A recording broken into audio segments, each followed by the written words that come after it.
السلام علیکم دوستو، امید کرتا ہوں آپ سب دوست خیریت سے ہوں گے۔ دوستو، آج کے معاشرے میں کون ہے جو عزت نہیں پانا چاہتا؟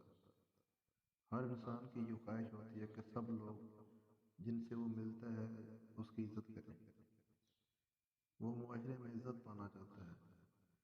تو اس خواہش کو پورا کرنے کے لیے آج ہم آپ کے لیے ایک آسان سا وظیفہ لے کر حاضر ہوئے ہیں۔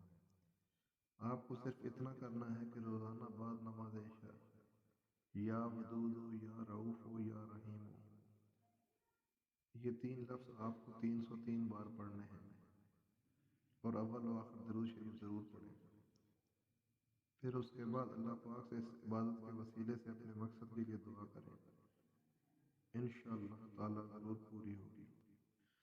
دوستو، اگر آپ نے ابھی تک ہمارے چینل کو سبسکرائب نہیں کیا تو چینل کو ضرور سبسکرائب کریں اور ویڈیو کو لائک اور شیئر ضرور کریں۔